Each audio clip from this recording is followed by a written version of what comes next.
중국의 무인 달 탐사선이 달 표면에 착륙해 흙과 암석 채취를 시작했습니다.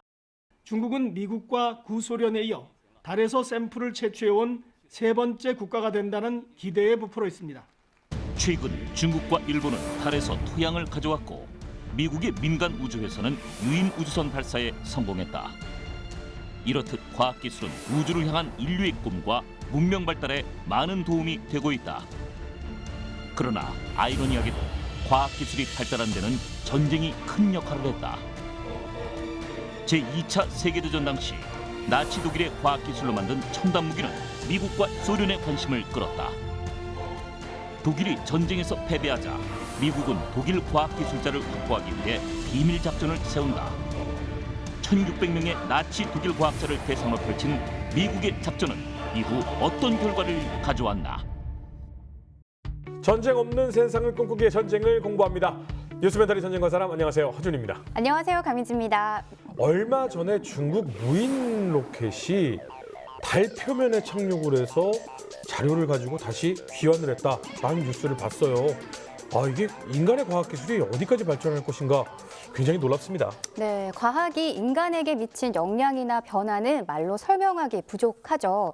그런데 이 과학이 가장 발전했던 시기가 언젠지 아시나요? 맞습니다. 백투더피처의 그 하얀 머리 미충하게 발전하던 시작했습니다. 네, 농담이고요.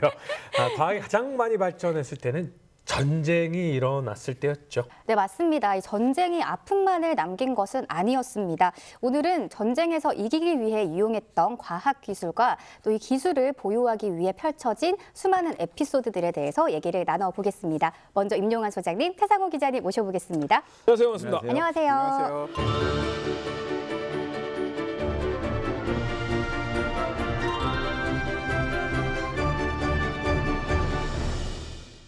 네, 저희가 방금 달 탐사선 이야기를 잠깐 했었는데요.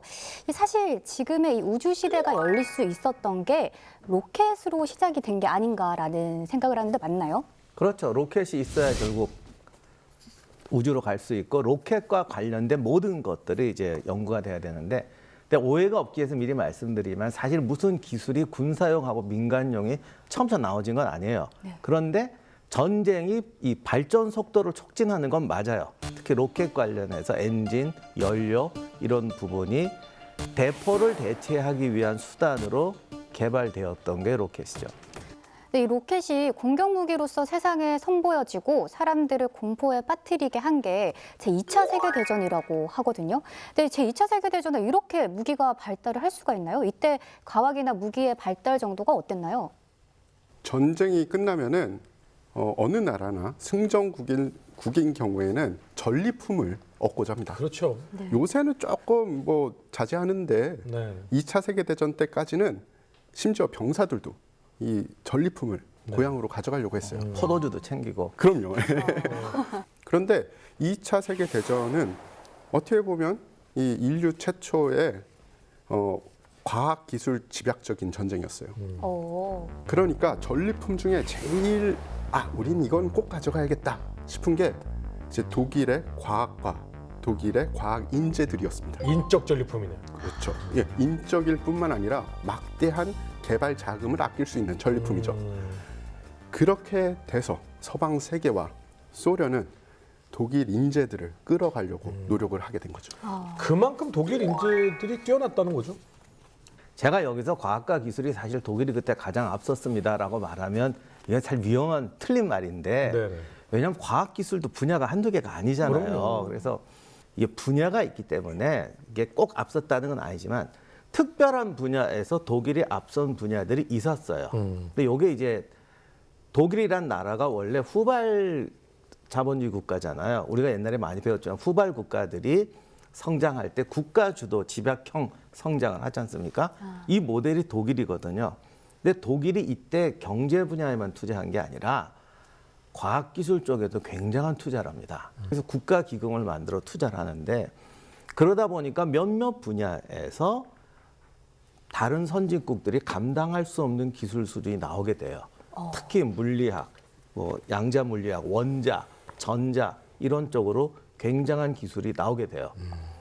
그리고 그 당시에 미국은 또 의외로 농업국가 비슷해가지고 자동차 만들고 이런 건 있는데 좀 고급 기술 있잖아요. 대학이 필요하고 연구소가 필요한 거 이런 거는 독일 사람들 말로는 엉망이었다고 그래요. 그러니까 그런 부분이 독일이 앞서 있어 특히 물리학이라든가 화학 쪽은 굉장히 앞서 있었고 생전에 있던 노벨 물리학상 수상자가 4명인가 뭐 그랬을 거야 아마. 그 정도로 발전해 있었죠. 그 기술 그리고 그 인재들 이제 누가 빼가도 빼가야 되는데 가장 먼저 움직인 거는 어느 나라였죠?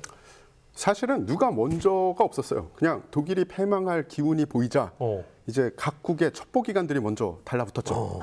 첩보기관의 일이거든요. 상대국의 정보를 파악을 해서 네. 어떤 정보를 우리가 써야 되는지. 그런데 문제가 있었습니다. 과학기술자를 빼내야 되잖아요. 네. 첩보기관은 이런 과학기술 전문가가 별로 없었던 거예요. 그래서 새로운 조직을 만듭니다. 예, 그렇게 해서 만들어진 조직이 CIOS. 어느 나라 조직이에요? 이게 이 나라에는 이 전문가가 있고 저 나라에는 저 전문가가 있고 이 나라 정보기관에는 이런 정보가 있고 해서 아예 안 되겠다. 우리 같이 뭉치자. 그래서 미국과 영국의 합동 조직이었어요. 합동 조직이에요. 그래서 1944년 런던에서 발족을 합니다. 이들의 임무는 이제 정보기관 요원들 일부와 네. 과학 전문 요원 일부가 독일의 발달된 기술 그리고 독일의 과학자들이 어디에 위치했는지 이런 것들을 밝혀내는 게 주된 임무였어요. 제가 기자님 말씀에 동의하는 게 제가 이거 준비하느라고 책을 뒤져봤더니 네네. 제가 주로 보는 책이 방금 말씀하신 것처럼 과학기술에 좀 잼뱅인 사람들. 그지. 약간은 먼 이야기. 그래갖고 이게 설명이 궁금한 쪽은 설명이 없고 다 약간 이론이라든가 이런 쪽. 그러니까 특히 이제 물리학, 뭐 생물학 이런 쪽이 물리학, 생물학, 화학 특히 물리학 중에서도 원자 로켓 분야, 네. 핵 이쪽이 이제 발달했다고 되어 있는데 요것 말고 되게 기술이 많은데 그런 게 좀 약해서 그런 걸 파악하는 조직이 미국과 영국이 합작해서 만든 이 조직이라는 그렇죠. 거죠. CIOS라는 조직이 있었는데 하나만 뒀더니 또 좀 모자라. 그래서 또 하나를 만듭니다. 그래서 조직 이름이 ALSOS 미션이라는 조직을 또 만들어요. 무슨 영화 같다. 네, 왜냐? 이 두 조직이 전문 분야가 다른 거죠. 그래서 이 두 조직이 경쟁을 하기 시작합니다.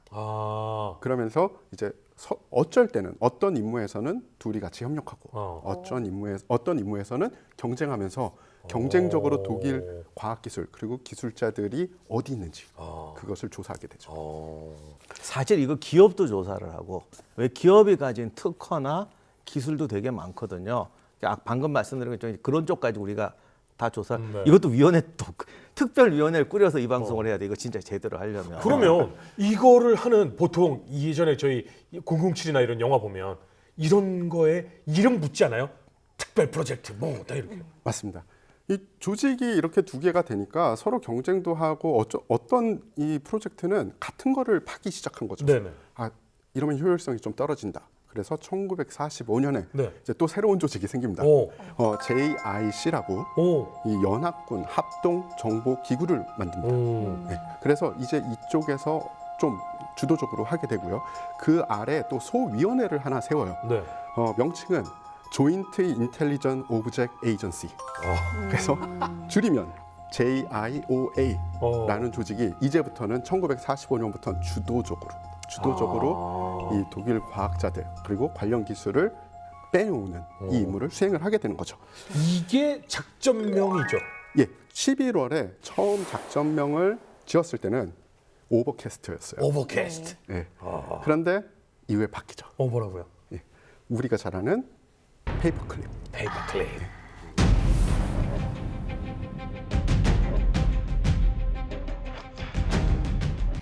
네, JIOA가 오퍼레이션 페이퍼클립이라는 작전을 수행하면서 본격적으로 이제 임무가 시작된 건데요.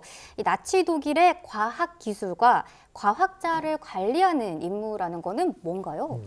그러니까 이거 두 가지 의미가 있는데요. 이론적으로는 승전국이 많은데 여기서 전리품 챙겨갈 만한 승전국은 둘밖에 없어요. 미국하고 소련이죠. 그러니까 우리가 알지만 땅도 나눠 먹었잖아요. 그러니까 결국 과학자들도 챙겨가려고 경쟁을 하게 됩니다. 근데 이제 관리라고 말씀하시면 여기 더 세밀한 부분이 있는데 사실 기술 전공이라는 건 굉장히 작은 분야예요. 그러니까 이게 누구를 데려가서 어떤 분야로 써먹을 것이냐. 그거 되게 중요하죠. 그죠. 예, 뭐 한 명 데려갔다고 당신 핵폭탄 만드셔 그런다고 안 그 사람이 돼요. 혼자 만드냐고. 그래서 그런 어떤 구성을 해야 되기 때문에 그런 걸 연구하기 위해서는 역시 전문이 필요한 것이고 훨씬 나중 얘기인데 또 데려갔을 때 사실은 전쟁 포로라는 명분으로 데려간 거거든. 그러면 이분들이 강제 소용소에 넣어놓고 연구에 그러면 또 연구가 되겠냐고요. 안 되죠. 그래서 또 그게 또 얼마나 충성하는지도 또 알아야 뭘 감시를 하지. 내가 있으면 뭐 이것만 열심히 하고 있으면 하는 줄 알고 연기만 펄펄 내면 하는 줄 알 거 아니야. 그러니까 그런 부분을 어떻게 관리할 거냐 종합적인 계획까지 다 세워야 했기 때문에 이런 조직이 필요했던 겁니다. 근데 가장 뭐 역시나 관심 있는 분야는 핵 쪽이겠죠? 그렇죠. 근데 핵 쪽도 그렇지만 핵을 멀리 투사하기 위해서는 기본적으로 이 투사 수단이 중요하죠. 미사일. 그렇죠. 예, JIOA가 굉장히 발빠르게 움직이기 시작하자 이 네. 소련 측에서도 아 우리도 관련 기술자들을 확보를 하자 서로 경쟁이 붙은 거예요. 네. 그런데 제일 중요한 기술 중에 하나는 바로 이 미사일 기술이다. 이 로켓 기술자들을 확보하기 위해서 미국과 소련이 경쟁적으로 이제 활동을 하기 시작을 했습니다. 그러면 이 사람들이 그 수많은 발전된 독일의 기술을 놔두고 하필이면 로켓 기술을 꼭 겉도 V2 로켓 기술자들을 데려오려고 했느냐 이게 중요한데요. 사실은 V2 로켓이 지금 우리가 알고 있는 대륙간 탄도탄 혹은 우주선의 가장 기본이 되는 기술이 다 들어가 있는 거예요. 대기권 밖으로 나갔다가 다시 재진입을 하는 기술이 바로 인간을 우주로 보낸 기술이거든요. 이 기술이 당시에 미국도 소련 측도 서방 측에도 없었어요. 당시 계산으로는 독일이 한 20년 정도 앞서 있다라는 게 당시 계산이죠. 이 부분은 정말 독보적이었는데 1936년인가에 그 공군이 주도해서 이런 연구소를 하나 만드는데 거기서 개발하려고 했던 게 음속의 5배까지 날아가는 미사일이었어요. 근데 이때만 해도 음속 돌파는커녕 제트기도 지금 나올똥말똥하던 시절인데 음속 돌파라는 개념도 없었는데 벌써 독일 쪽에서 그걸 연구를 시작했었죠. 게다가 독일 쪽에만 있는 것뿐만이 아니라 이 독일의 로켓, 특히 V2 로켓 같은 경우엔 연합군이 가진 혹은 소련군이 가진 그 어떤 요격 무기로도 요격을 할 수가 없었습니다. 그냥 독일 본토에서 쏘면 떨어지는 곳은 맞아야 되는 거예요. 방어가 힘들어요. 그렇기 때문에 서방 측 혹은 소련에서는 테러 무기라고 했어요. 우리가 막을 수단이 없어. 그러니 이건 테러 무기야. 그러니까 V2가 이 로켓 기술의 정점이라고 한 이유가 대기권을 뚫었기 때문이죠. 다시 돌아. 그렇죠. 그러니까 이게 V2 로켓도 어떻게 보면은 단점도 많아요. 당시에 완벽하게 기술이 확립이 안 돼서 탄착점 오차가 좀 넓습니다. 그리고 이 쏘다가 중간에서 터지기도 많이 터져요. 하지만 말씀하신 것처럼 그때 당시의 미사일 중에 가장 빠르고 그리고 가장 높게 그리고 비교적 정확한 부분에 떨어질 수 있었어요. 그럼 독일은 이거를 무기로 사용을 했었겠죠? 그럼요. V1도 있고 V2도 있는데 여기서는 V2만 말씀을 드릴게요. 이 전쟁 기간 동안 총 3,000발이 넘게 발사가 됐습니다. 근데 어느 나라에 제일 많이 떨어졌을 것 같으세요? 특kim상으로는 영국? 그죠. 영국 아니면은 뭐 프랑스는 점령지니까 영국이 많을 것이다라고 저도 예상을 했는데 자료 조사를 해보니까 벨기에에 제일 많이 떨어졌습니다. 벨기에요? 네. 그리고 제일 많은 사상자를 낸 도시도 벨기에의 대도시였어요. 왜요? 가다가 떨어진 건가? 아닙니다. 이 놀이구서 그쪽에 쏜 거예요. 변기창? 그 변기창도 있고요. 그리고 점령된 뒤에, 그러니까 V2 로켓은 대부분 이제 대전 말에 쏘기 시작한 거니까 벌써 벨기에가 점령을 당한 거죠. 심지어 V2 로켓이 아주 소수지만 독일에서 독일로 떨어뜨리기도 해요. 그 레마겐의 철교 같은 경우는 V2를 쏴가지고 V2 로켓을 쏴서 파괴하려고 했습니다. 수치적으로 말씀드리면 벨기에에 약 1,600발 정도가 발사가 됩니다. 그 중에 이 대도시인 앤트워프에 1,610발이 집중이 되고요. 다 떨어졌네. 1944년 10월부터 1945년 3월까지 로켓 공격으로 인해서 1,736명이 죽고요. 4,500여 명이 부상을 당합니다. 노르망디 상륙 후에 엔트워프가 연합군의 최고 보급 항구였거든요. 그러니까 거길 막으려고 그랬거든요. 그래서 쏜 거군요. 맞습니다. 예, 아까 말씀드린 가장 많은 사상자가 난 그 사건은 1944년 12월 16일 날 벌어졌습니다. 이 렉스 극장이라는 극장이 엔트워프에 있거든요. 근데 그때 당시에 또 행사가 있어서 수많은 군중들이 거기에 밀집해 있었어요. 아이고. 근데 거기에 정확하게 한 발이 아이고. 운 나쁘게 떨어진 거예요. 아니 전쟁 중에 왜 그런 또 행사를 했어? 그렇죠. 아유, 뭐 그래 전쟁 중이라도 사람은 살아야 되니까요. 그래서 500여 명이 죽고 아이고. 200여 명이 부상을 당했습니다. 아이고. 그게 V2 로켓으로 가장 많은 인명 피해가 난 사건이에요. 와 근데 진짜 섬찟하다. 네. 이때 아직 핵이 개발이 안 됐으니까 말이지 천몇백 발씩 떨어지고 지금 이러는데 이게 만약에 핵 개발 조금만 빨랐으면 정말 섬찟하다. 다행히 지나고 보니까 당시 독일은 핵 개발할 능력이 없었어요. 아. 그런데 지금 말씀하신 것처럼 아이젠하워 장군이라는 되게 유명한 그 연합군 장군이 네네. 있잖아요. 그 장군이 뭐라고 이야기를 했냐면 만약에 독일이 그러니까 전력화를 6개월 정도 앞당기고 그리고 이 탄착의 오차를 좀 줄였으면은 연합군이 유럽에 재상륙하고 이 다시 유럽을 탈환하는 게 아주 어렵거나 불가능할 수도 있었다라고 이야기했습니다. 그러니까 결국은 이 로켓으로 미래를 본 거네요. 네. 그렇죠. 미래를 본 거죠. 아이젠하워의 말도 솔직히 좀 과장인데 그 독일 거 빼내 가지고 미국에 깔은 사람 중에 하나가 아이젠하워예요. 그렇죠. 그래서 특히 이제 아이젠하워가 감동받았던 게 도로예요. 고속도로. 아우토반. 네. 그래도 그때만 고속도로라는 개념이 독일에만 있었대요. 아. 그래서 이것이 미국의 미래다. 어. 그러니까 미국이라는 나라 웃긴 나라는 게 자동차는 대량 생산으로 만드는데 도로가. 도로에는 투자를 안 해서 녹록길에 다니던 차를 만들고 있었죠. 그래서 아이젠하워가 독일의 그 건설회사 이거 공법 다 내놓으라고 공짜로 써가지고 기술자까지 데려다가 미국 고속도로망을 까는데 죽을 때까지 다 못 갈지만은 지금 미국 고속도로망이 그때 아이젠하워가 설계한 거예요. 그러니까 이렇게 말을 하면서 이제 가져와야 명분이 되니까 그러니까. 이렇게 하는데 사실 6개월 만에 그게 요즘 생각하는 정밀 타격할 수 있는 무기가 될 수는 없었죠. 근데 하지만 제가 박사님 통해서 배운 그 또 명언이 있습니다. 전쟁에서 꼭 이겨야 하는 이유가 진 국가를 많이 띄워주면 띄워질수록 이긴 국가가 훨씬 더 빛나 보이기 때문에 진 국가를 띄워준다. 예, 또 이런 진리예요, 명언을 진리. 하셨죠. 근데 무기를 확보하려 했다. 결국은 사람이 가장 중요하지 않겠습니까? 그렇죠. 무기를 확보하는 가장 쉬운 방법이 있는데 그냥 납포하거나 아니면 그냥 노획하는 게 아주 쉬운 방법이죠. 네. 네네. 근데 문제는 그러면 한두 개의 소수를 확보할 수 있지만 네. 진짜 그 속에 들어있는 기술을 확보할 수는 없죠. 그리고 서방 측이나 아니면 소련군도 그런 거를 확보하고 싶진 않았습니다. 이 사람들이 확보하고 싶은 건 이 찐빵 속에 들어있는 이 앙코 같은 그런 존재였죠. 바로 이 베르너 폰 브라운 박사. 그리고 브라운 박사. 그리고 그의 기술팀들. 그분이 상당히 유명하셨나 봐요. 거의 독보적인데 사실 폰 브라운 박사 한 명은 아니에요.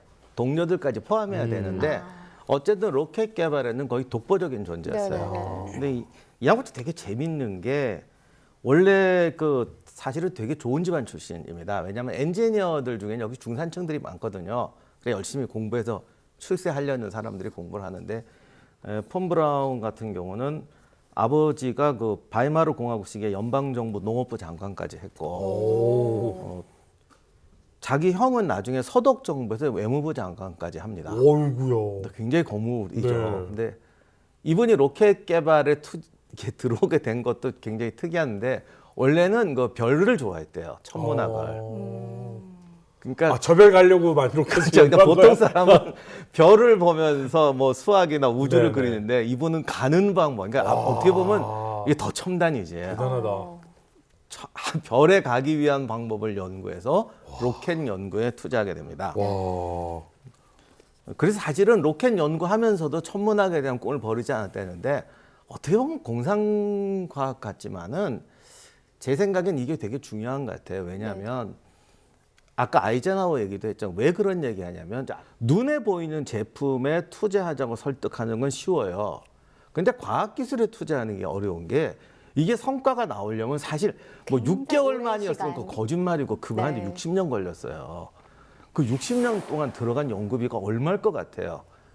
그러면 보통 사람들은 이거 하지 말자고 그러죠. 그래서 자기에 투자를 해야 되는데 결국 폰 브라운 같은 경우도 결국 그 사람이 만든 로켓이 어디까지 가는 것밖에 못 봤지만 그 달 표면에 저기 닐 암스트롱 걷게 했잖아요. 어쨌든 간에 그런 꿈을 갖고 있으니까 연구를 계속 촉진할 네. 수가 있는 거죠. 아. 이제 그런 거 보면 확실히 자질은 학자로서의 자질은 충분했던 것 같아요. 네. 그리고 여긴 현실적인 이유도 있었는데 이 당시에 독일은 베르사유 조약에 묶여 있어가지고 개발할 수 없는 그러니까 기술 제약이 되게 많았어요. 많았죠. 그런데 아무도 누가 로켓을 하지 말라고. 저 별을 보면서 별을 따다 주렴이라는 말만 했지 거기 갈 생각은 안 하니까. 이 로켓이라는 건 네. 베르사유 조약이 없었기 때문에 독일이 또 집중 투자할 수 있었어요. 네, 그런데 연합국도 이방인이잖아요. 이 사람들의 뭐 전화번호나 주소나 연락처가 있어야 컨택을 하는데 어떻게 컨택을 한 거예요? 이게 되게 재미나게 그 주소와 어떻게 보면 이게 뭐라고 하죠? 마법의 책을 되게 재미나게 찾아내게 됩니다. 사실은 관련 과학자들, 이 전략 무기를 생산하는 관련 과학자들의 이름과 신상 정보는 극비였겠죠. 그렇죠. 점령지 곳곳을 돌아다녀요. 아까 말씀드렸던 JIC라고 불리는 이 합동정보위원회가 곳곳을 돌아다니면서 자료를 찾습니다. 그런데 그 자료가 뜻밖의 장소에서 나옵니다. 어디요? 이 본 대학이라는 대학에서 나옵니다. 이 독일 제3제국의 이 최고 과학자 그룹 오센베르크 이 집단의 자료들이 다 들어있는 그러니까 이런 많은 자료 중에 그 자료가 들어 있었던 거예요. 아마도 거기 넣었는지도 몰랐을 거예요. 그 놓여 있던 사람은. 원래 독일이 했던 그 첨단 제품 연구소나 공장, 왜냐하면 연구도 공장과 같이 있어야 되는데 공장들이 폴란드에 꽤 있었어요. 그래서 굉장히 유명한 당시에는 세계 최고 그룹이었던 독일 그룹의 공장도 거기 있었는데 그 유명한 아우슈비츠가 원래는 공장으로 세우려고 만든 거고 그 기업도 나중에 끝나고 전범으로 재판을 받았지만 그 폴란드 공장은 지금도 운영되고 있어요. 그러니까 그래서 사실은 그러니까 아마 예상치 못한 곳에 두느라고 폴란드에 개발했던 것 같은데 의외로 첨단 제품 연구소나 공장이 폴란드에 있었습니다. 생산 기지였군요. 아마도 다른 군사 시설에서는 철수하면서 다 파쇄를 시켰겠죠. 네. 그런데 그 대학에 있는 건 아마 미처 파쇄를 못했을 수도 있습니다. 그 내부 사정은 뭐 자세히 기록된 게 아직 없으니까 모르겠는데 일단 그 자료에서 이 극비였던 과학자들의 이름, 그러니까 본명, 네. 주소, 연락처가 다 나와 있었어요. 네. 그 중에서는 흔히 요새 말로 잭팟이라고 불리는 인물이 있었습니다. 브라운 박사? 맞습니다. 네. 바로 그 브라운 박사의 정보가 자세히 있었죠. 어. 그럼 브라운 박사는 나중에 미군 측에 항복을 하고 투항을 하게 되는데 그때 당시에도 이분이 얼마나 거물이냐면 내가 가지고 있는 정보와 기술이 너무 대단하기 때문에 네. 내가 뭐 전쟁 중에 나치를 좀 도왔다고 해도 이들이 나를 뭐 어떻게 할 수 없을 거야. 그럼 되게 당당했다고 해요. 오. 심지어 잡아놓고서 이 포로 대우를 한 게 아니라 거의 뭐 셀럽처럼 셀럽이요? 대우를 해줬대요. 그럼 막 비행기 게이트에서 빨리 나가고 막 이런. 근데 또 뭐 일설에는 그 뭐 이렇게 그 군인들이 관리할 때는 네. 걔들이야 또 뭐 알아. 그러니까 미스터 뭐 이렇게 막 하는데 네. 이 독일 사람들은 자기 호칭 안 불러주면 일생에 대한 모욕으로 생각해요. 그 프로페서인가 닥터로 불러줘야 네. 되는데 뭐 미스터 브라운 이렇게 하니까 엄청 열받았었나 봐요. 어. 그래서 그 경비 장교들은 그렇게 부르고 그 연구진들끼리는 프로페서 그러면서 이렇게 대우를 해주고. 닥터 프로페서? 뭐 그러다가 이제 곧 끝나고 이제 정식으로 이렇게 연구 생활할 때부터는 이제 대우가 엄청 좋았다고 하죠. 아, 근데 물론 엄청난 뭐 과학자니까 포로임에도 셀럽 대우를 받았다까지는 이해가 가는데 아무리 그래도 독일의 모든 미래를 걸고 이 집약했던 그 노력인데 그냥 각계 포로로 투항하게 놔둬요? 그 폰 브라운 같은 경우는 좀 특수한 경우긴 한데 본인은 다 갖고 있었어요. 직원들 그러니까 직원이라고 해야 되나? 그 동료들 명단까지 가지고 어느 쪽으로 소련으로 갈까 미국으로 투항할까를 굉장히 고민하고 있었대요. 왜냐하면 당시 사실 따지고 보면은 독일에 지금도 있는 유명한 기업들도 다 그땐 전범 기업이었거든요. 다 협력하니까 제가 그렇죠. 이름만 대면 알 수 있는 유명한 기업들이 뭐 지금도 그것 때문에 비난하는 사람들이 있지만 아무튼 그 치하에 살아있던 기업들은 다 전범 기업으로 몰려 있었어요. 그래서 이제 투항 안 했던 사람들 중에는 재판을 받고 형량을 살았던 과학자들도 꽤 많습니다. 경연이나 근데 이제 오히려 진짜 거물들 이런 사람은 흥정을 하는 거죠. 어떻게 보면 이것도 참 희한해. 그 소련도 그렇고 서방 세계도 그렇고 다들 이제 독일 과학자를 더 우수한 독일 과학자를 우리가 먼저 확보를 하기 위해서 경쟁을 했잖아요. 이 과학자들이 자기가 가진 걸 가지고 딜을 하기 시작한 거예요. 아, 이쪽으로 넘어가는 게 더 나을까? 이쪽으로 넘어가는 게 더 나을까? 그러면서 조건엔 언제나 첫 번째 조건이 이게 붙었죠. 전범 재판은 난 안 가. 그러면 이 박사도 이제 저울질을 싹 하다가 투항을 해야 되잖아요. 근데 하필이면 요때 사고가 났다면서요? 네, 그때 뭐 자동차 사고로 왼팔이 이렇게 하고 골절이 되고 기부사고 숨어 있었는데 네. 본인 근데 사실 집안 배경이나 이런 걸 봐도 공산주의를 좋아하는 사람은 아닐 게 뻔하기 때문에 미군으로 가야겠다라고 생각했던 것 같은데 당시는 전쟁이기 때문에 미군이라고 해서 독일에서 약탈 안 하고 그러니까 뭐 이렇게 나를 잘 대우 이런 생각을 못 하는 거죠. 그러니까 이념은 이념인데 현실적으로 내가 누구한테 가야 대접을 잘 받을까를 때문에 고민을 했던 것 같아요. 그러다 이제 결심을 하고 난 미군 쪽으로 가야겠다. 그랬더니 가족들은 말렸대. 왜요? 다칠 수도 있다. 그러니까 이게 뭐 이제 모르죠. 포로니까. 이쪽 입장에서는 다 점령군인 거예요. 그런데 본인 또 확신을 딱 하고 나가서 미군 병사 지나가는 병사를 동생이 불러 세워가지고 누구 아냐? 뭐 이렇게 해서 저게 반대의 경우도 있어요. 미군한테 잡혔어요, 과학자가. 네. 그래서 이 사람이 누군지도 알아서 감금을 시켜놨는데 이분의 성향은 공산주의였던 거예요. 그래서 미군 진영을 빠져나가서 소련 쪽으로 넘어간 사람들도 있었습니다. 그래서 독일도 사회주의 세력 그 지식이 되게 셌으니까요. 그래서 이 서방 세계도 그렇고 소련도 일단 과학자를 잡으면 이 후방 쪽으로 빼는 거예요. 제대로 감금을 시킵니다. 포로로 완전히 그러니까 포로로 잡긴 하는데 좀 좋은 뭐 성 같은 데로 주로 보내더라고요. 그래서 나중에 이제 폰 브라운은 나는 일종의 망명이다라는 식으로 얘기를 하는 거죠. 나는 이 엄청난 무기가 이게 요즘 말로 하면 자본주의 진영에서 쓰여지길 원한다라고 했는데 그때는 이제 그런 식으로 표현을 안 해요. 서방 세계의 전매 특허죠. 우리는 기독교 정신과 인간성을 가진 나라가 이런 무기를 맡겨야 세계 평화를 위해 쓸 수 있고 쟤들한테는 주면 안 돼. 뭐 당연히 저쪽으로 간 사람은 또 그렇게 말하지. 이 자본가와 가진 자 착취하는 사람들이 아니라 이 민중과 노동자의 정권에 맡겨야 이 무기를 잘 쓸 수 있어. 이렇게 하면서 이렇게 갈라지는 겁니다. 그럼 과학자나 연구자들을 데려가는 데는 그렇게 크게 어려움은 없었겠어요. 아니죠. 어렵죠. 쉽지 않아요. 방금 내내 말씀드렸지만 찾아내는 것도 어렵고 그리고 이게 세팅을 맞추는 게 어려워요. 폰 브라운이 가자 이러면 다 가는 거 아니에요? 아니 설사 그렇게 갔다 하더라도 그거 한 팀에 불과하죠. 분야가 되게 많으니까. 그게 사실은 소련이 더 잘 데려갔다는 주장하는 사람도 있어요. 네. 그 제가 알기로는 그 어떤 그러니까 연구의 집약은 미국이 많이 데려갔는데 기술의 집약, 현장의 집약은 소련이 많이 데려갔다. 소련도 나름 노력 많이 했겠죠. 네, 그러니까 아까 기자님도 말씀하셨지만 서로 다 전쟁 끝나기 전부터 전리품 획득을 준비하고 있었거든요. 네. 우리가 사실 그건 알지만 뭐 보물, 그림 이거 가져가려고 요즘 말로 김칫국부터 계속 들이키고 계셨습니다. 사실은 그 팀은 또 따로 있었어요. 네. 영화화도 됐죠. 그래서 박물관 채우는 거 준비하는. 소련이 분명히 가져가는데 지금까지 안 나오는 것도 있어요.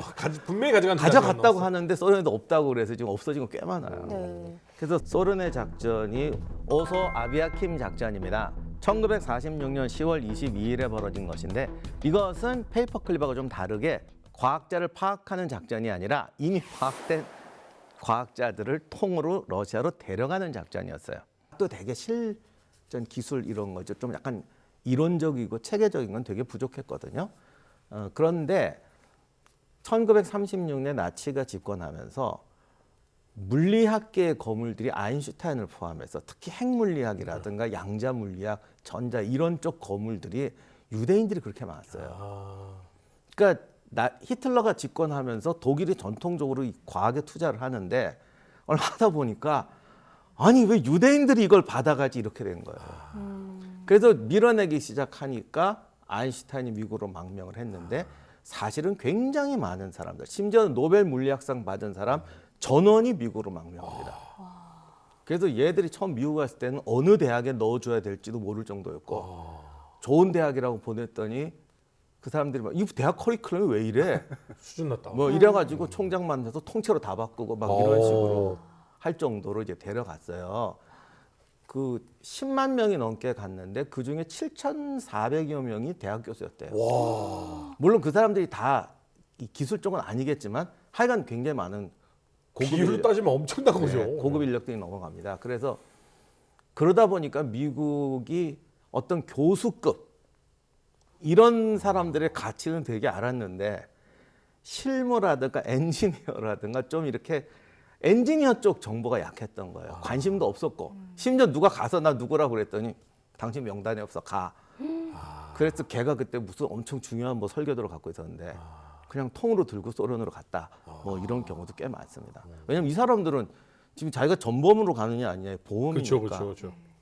양쪽 모두, 그러니까 서방 세계와 소련 모두 페이퍼 클립 작전을 하고 있었던 거예요. 그렇죠. 그런데 이 지리상으로 생각을 하시면 됩니다. 미국은 공장 혹은 연구소를 통째로 미국으로 옮길 수는 없어요. 그러면서 이 사람들이 아까 박사님 말씀처럼 관련 기술에 대한 이해가 별로 없으니까 주도적인 사람들 그리고 주도적인 기술자만 빼내면 우리나라 가서 어떻게라도 할 수 있겠지라고 생각을 한 거고요. 소련은 자기 점령지 내에 공장이 있잖아요. 그리고 철도가 있습니다. 아이고 귀찮고 그냥 연구소 채로 옮겨. 그래서 그들은 그냥 해체시켜서 기차에 올려가지고 그 채로 인원들하고 다 같이 옮겨버린 거예요. 소련 내로. 오소 아비아킴 작전이 바로 그거예요. 통째로 이주시키는 실행 작전이죠. 이때 데려간 사람이 무려 전문가가 2,200명, 가족 포함하면 6,000명. 가족까지 데려간 거는 뭐 이렇게 인질극이 아니고 데려가야 이 사람이 연구에 전념을 하니까 그러니까 일종의 취직 개념으로 데려간 거예요. 그리고 설비, 기계도 통으로 뜯어갑니다. 그냥 그 한 지역을 통째로 옮긴 거네요. 네, 그래서 그때 갔던 분의 쾌고록에 이런 내용이 있는데 새벽 3시에 갑자기 군인들이 콱 들어와. 그 사람의 사는 곳을 정확히 아는 정도가 아니라 만약을 대비해서 그 아파트 현관 모든 열쇠를 다 가지고 있더래요. 우와. 그리고 독일어 통역까지 데리고 와서 혹시 사고 나면 안 되니까 독일어로 정확하게 일어나라. 동무는 러시아를 위해 선택되었다. 그리고 왜냐하면 전쟁 포로로 데려가는 거니까 그러니까 러시아를 위해서 일하도록 징집되었다. 그렇게 말하고는 기관단총 든 병사 6명이 뺑 둘러싸서 협박은 안 했는데 가시죠 그러면 그렇게 가야지 뭐 그치. 어떡하겠어. 그러니까 가서 잘 먹고 잘 사실래요? 아니면 총알을 드실래요? 그런 말 안 해도 알잖아요. 그래서 정중하게는 했대요. 네. 총을 들었을 뿐이지. 화장실 가겠다고 그랬더니 잠깐 그러더니 다 조사하고 갔다 와라. 그리고는 선생님 총 들고 정중한 게 제일 무서워요. 하여간 그렇게 해서 가족까지 했는데 이분은 이제 가족이 없어서 혼자 갔대요. 그래서 이 사람 이름이 프리츠 칼 프라이크샤트인데 다만 이때는 완전 납치는 아니고요. 왜냐하면 독일 국민을 소련으로 데려가서 정착시키는 건 일종의 납치잖아요. 그러니까 거기서 정착한 분도 있지만은 이 사람 같은 경우는 6년 동안 일하고 돌아왔는데 많은 사람들이 이제 그렇게 단기적으로 근무하고 돌아왔다고도 합니다. 기술 이전 싹 해주고 돌아오게 되는 거죠. 네. 무려 99대의 열차를 동원해서 그 사람 가구와 소지품까지 다 챙겨서. 우와. 근데 이제 가서는 갈 때는 좀 살벌했지만 네네네. 가서는 일반 다른 소련 과학자들하고 다 똑같이 대우해 줬대요. 처음에는 소련의 이 관련 기술, 로켓이나 아니면 우주 관련 기술이 소련이 훨씬 발전을 했었거든요. 아마 그게 굉장히 네. 큰 작용을 했을 거예요.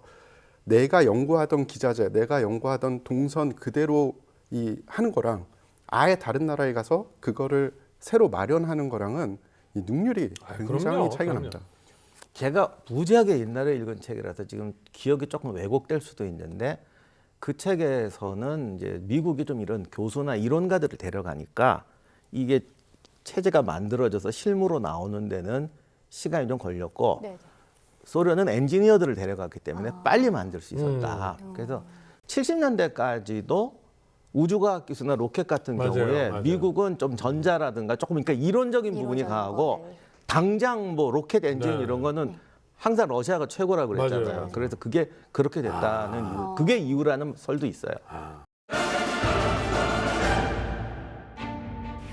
제2차 세계대전이 끝나고 미국과 소련은 나치 독일의 최고 과학자를 포섭하기 위해 비밀 작전을 펼친다.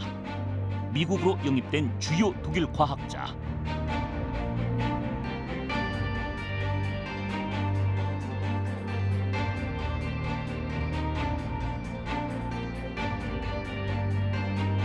구소련으로 영입된 주요 독일 과학자.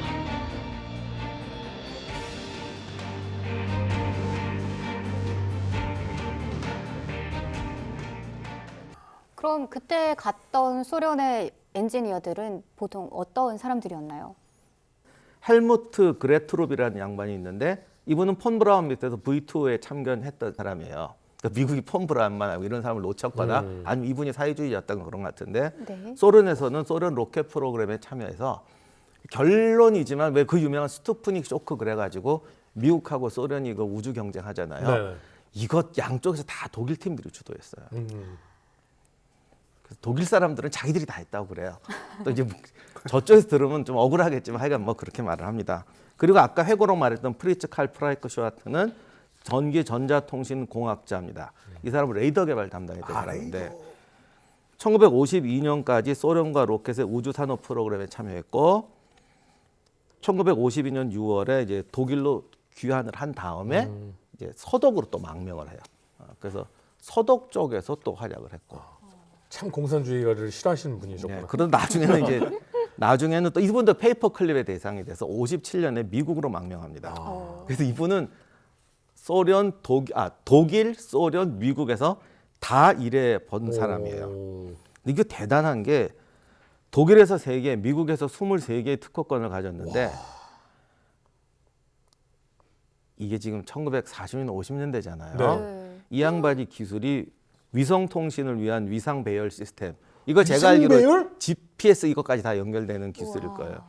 그 다음에 하이브리드 자동차. 그 다음에 그 공항의 그 IN 그 왜 유도 장치잖아요. 이런 거가 다 이 사람 특허하고 연결이 된답니다. 이 레이더는 현재도 개발 못하는 국가들이 많잖아요. 많죠. 그러니까 이 사람이 정말 아이젠허가 그런 말 할 만하다. 돈으로 하면 안 되겠지만 이 사람이 가진 기술이 돈으로 환산하면 도대체 이게 얼마짜리냐고. 그러니까요. 그다음에 만프레드 폰 아르덴이라는 양반도 있는데 이 사람은 소련에서 10년 동안 소련 핵 개발 프로젝트에 있었습니다. 그래서 소련 핵무기 개발에 결정적인 역할을 했고 그 공로를 인정받아서 1급 스탈린 훈장을 수여받습니다. 이 정도는 이것도 포로가 아니라 이제 스카웃돼서 대성공한 그렇죠. 사람이죠. 이분도 이제 나중에 돌아와요. 동독에 돌아와서 정착을 하는데 개인 연구소를 엄청난 연구소를 차려서 운영을 했다고 그래요. 그래서 이게 아마 소련에서 준 상금과 돈이 아니겠냐고 추정들을 한다고 해요. 그러면 이 정도가 소련에서 있었으면 미국은 장난 없겠는데요. 예, 뭐 미국에도 뭐 굵직굵직한 과학자들이 많이 넘어갔는데 역시 또 그 이름 베르너 폰 브라운 박사. 네. 예, 이 그분하고 그분 팀이 넘어가서 되게 많은 일을 하죠. 이분은 미국인들한테는 아폴로호를 달로 보낸 바로 그 과학자, 바로 그 사람으로 네네. 기억돼 있어요. 심지어 포드 행정부 당시에는 너무 과학 기여를 많이 했으니까 대통령 자유 훈장을 수여를 하자. 그래서 거의 받을 지경까지 갔습니다. 그런데 포드 행정부에 선임 고문 한 명이 문제가 있다. 저 사람 나치 그 행적이 있어. 그래서 거의 받는 데서 무산이 돼요. 하지만 세턴 5호를 달나라로 보내는 데 있어서 이 브라운 박사와 그의 연구 개발진들, 그 독일에서 온 그 연구팀들, 그들이 아주 주도적인 역할을 했다라는 거는 그 누구도 여기에 대해서는 뭐 토를 달지를 못하죠. 이분 말고도 페이퍼 클립 작전으로 인해서 미국으로 넘어와 가지고 되게 많은 역할을 한 분들이 있어요. 그래서 이 소개를 시켜드리고자 합니다. 네. 후베르트 스트럭홀드 박사라는 분이 있어요. 그는 우주의학에 아주 큰 발자취를 남겼고요. 우주의학. 예, 그냥 의학도 힘든데 우주의학이에요. 우주의학은 뭐예요? 우주에서 예, 그렇죠. 신체 활용할 수 관리. 있는 의학. 예, 지구랑 우주랑은 환경이 다르잖아요. 네. 그러니까 우주에서는 인체에 어떤 영향이 있고 그래서 어떤 옷을 입어야 되고 어떤 약을 써야 되고 이런 거를 다 하신 분이죠. 그래서 우주복의 생명 보조 시스템 이런 것들을 다 보완을 했고요. 1948년 의학 실험용 원숭이를 V2 로켓에 이렇게 실어서 근데 그냥 실어 놓으면은 또 죽을 수밖에 없죠. 네. 그러니까 감압 장치를 만들어 놔서 그 안에 원숭이를 넣어서 이제 실험을 한 거예요. 그 원숭이 사진과 동영상 엄청 많이 자료로 지금도 다니고 있죠. 맞습니다. 근데 그 자료가 그 자료인지는 잘 살펴봐야 돼요. 왜냐하면 그때까지는 한동안 우리가 70년도까지는 네. 60년도에서 70년도까지는 사람 대신에 원숭이를 많이 많이 썼거든요. 썼어요. 네. 그래서 어떤 프로젝트의 어떤 화면인지를 봐야 됩니다. 그런데 그것을 하면서 거기서 관련 기술을 뽑아서 결국 사람이 달나라로 갈 수 있고 사람을 우주로 올려보내는데 기여를 한 분이 바로 이분이고요. 네. 또 다른 재미난 게 이 페이퍼 클립 작전이 있어요. 과학자들만 뺐느냐? 아닙니다. 미국이 그럴 나라가 아니죠. 그럼요. 정보기관의 관련자들도 뽑아냈어요. 특히 냉전 시대가 왔잖아요. 네. 소련 쪽 정보에 해박한 독일군 출신을 기용을 합니다. 군인을요? 예. 와. 그분의 이름이 라인하르트 켈렌 장군이에요. 와. 장군이죠. 2차 세계대전 때도 장군이었어요. 와. 이분이 동부 전선의 정보 총책임자였습니다. 전범 중에서도 상급 전범인데. 그렇죠. 어떻게 보면 그렇죠. 네. 소련 입장에서는 정말 잡히기만 하면 그냥 오. 바로 그냥 했을 네네. 그럴 인물이죠. 근데 당시 냉전이니까 CIA에서는 이 사람의 이 정보망이 너무도 유용했던 거예요. 그래서 이 갤런 라인이라는 갤런 조직이라는 이 조직망을 다시 재건을 시킵니다. 그래서 운영을 하죠. 지금이야 뭐 위성도 있고 최신 첩보 장치가 있었지만 그때 당시에는 사실은 사람을 이용한 정보 활동이 최고였거든요. CIA 국장조차 이들이 없었으면 우리의 눈과 귀가 없었다라고 오. 이야기할 정도였어요. 갤런은 아예 러시아에서 후퇴할 때 패망할 줄 알고 자기 부하나 이런 망들을 후퇴하면서 더 많이 깔아놨어요. 그래서 걔들을 통째로 들고 딜이 들어간 거예요. 그러니까 소련 쪽 정보를 많이 아니까 미국에서는 딜을 하면 받을 수밖에 없겠네요. 그렇죠. 아예 자기 부하들을 심어 놓으면서 나왔어요. 후퇴하는 과정에서. 이분이 입지전적인 인물인 게 한 52년 정도까지 미국 쪽에서 일을 하다가 그때 당시에도 뭐 정확한 직책은 뭐 어디 정보 담당자도 아니었어요. 그냥 사무실 뭐 사서 이런 직책을 가지고 일을 하다가 이제 서독 쪽으로 가서 서독의 정보기구 수장이 됐습니다. 그리고 나서는 이 우리가 이미 이야기했던 그 중동의 6.1 전쟁, 네. 6.1 전쟁 당시에 아주 중요한 정보를 모사드에 넘겨줘서 승리하는 데 또 이 일익을 담당을 해요. 그러면 이 페이퍼클립 작전으로 몇 명이나 미국으로 넘어가게 되나요? 여러 분쟁의 소지도 있고 기록상의 상이한 점도 있지만 이 서방 세계 특히 미국 쪽으로 넘어간 과학자는 약 1,600여 명이라고 밝혀져 왔고요. 많은 사람들이 왜 분쟁의 소지가 있고 분쟁을 하느냐, 그 전범들을 미국에 꼭 옮겨왔을 필요가 있느냐라는 이야기가 있어요. 그런데 제 생각에는 만약에 미국이 그 기술자들을 혹은 과학자들을 안 데려왔어도 소련이 데려갔을 거거든요. 그렇죠. 그랬으면 미국의 네. 맨하튼 프로젝트는 없었겠죠. 그거는 자세히 모르겠습니다. 맨하탄 프로젝트 팀은 이미 저기 41년 전에 거의 다 넘어왔어요. 근데 전범도 있고 무엇보다 전쟁으로 자신의 가족을 잃은 사람들은 이들이 오는 게 전혀 반갑지가 않았을 것 같은데요. 그렇죠. 만약에 미국 시민들이나 아니면 서방 세계 시민들이 알았다면 난리 났겠죠. 하지만 이 모든 작전이 철저한 기밀이었어요. 언제까지? 뉴욕 타임즈에서 대서특필을 하기 전까지는 미국 국민들조차 몰랐습니다. 그런데 그 뉴욕 타임즈에서 대서특필이 되니까 난리가 난 거죠. 막 여론이 들끓었습니다. 야, 이 나치 부역자들이 어떻게 우리나라에 와서 이런 비밀 군사 기술을 뭐 만들 수가 있고 또 이들이 만들었다고 해도 우리가 어떻게 믿을 수가 있느냐 난리가 났어요. 근데 그러면은 뭐 이들이 다 쫓겨나거나 이래야 되는데 그냥 난리만 났을 뿐 미국 정부에서 잘 덮었어요. 하지만 일부 정말 진성 나치주의자들은 잘못해서 여기 계속 살면은 언젠가 죽겠다. 그래가지고 아르헨티나 아니면은 좀 자기가 숨을 수 있는 국가로 이제 또 다시 망명을 합니다.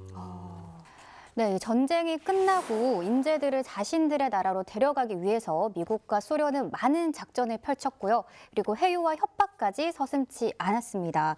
그리고 이들의 지식과 기술을 바탕으로 우주개발 선진국이 되고 과학기술 분야의 선두를 달리고 있는데요.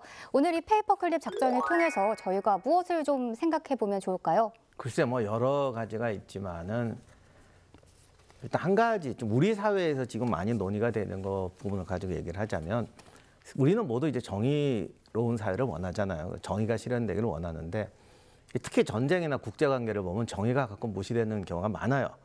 근데 이 정의의 기준이 뭐냐라고 했을 때 제가 볼 때는 두 가지가 있는 것 같아요.